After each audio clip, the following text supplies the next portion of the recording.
All right, so I walked in, or I walked into, I was in Walmart with my grandma, mom, sister, whatever, and fan, dressed as I am, the white shirt, the fucking Soviet boots, Soviet pants, the Cole, the M65, and I'm going down the. I turn onto the soup aisle, and two very clearly like mountainous Asiatic guys start walking down the aisle towards me, and they're both looking at my head, and I'm like, "Oh shit, am I about to get torn to pieces?"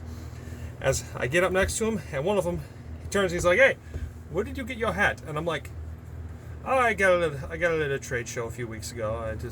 I've always had a fascination with Afghani history." And both of them look at each other and like, "Is this white boy serious?" And he's like, you know that's the traditional hat of Afghanistan, right? I'm like, yeah, I'm well aware.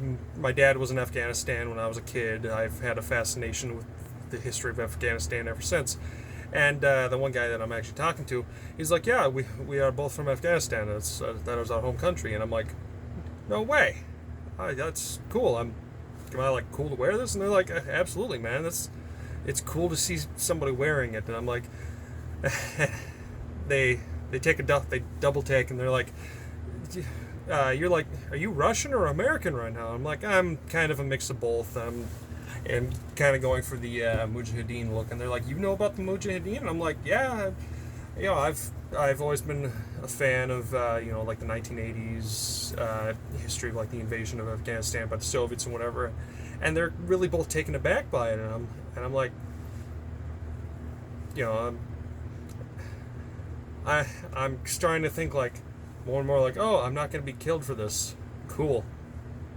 Yeah, as it's wrapping up, I guess they're both like, dude, it's cool as hell to see somebody like wearing stuff from where we're from. It has somebody to be appreciative of our country. And I'm like, thanks, man. I try. I'm a lover of history, so dressing like this out in public is kind of my it's kind of my thing. So yeah, that was really cool. Go Pakol. Yeah.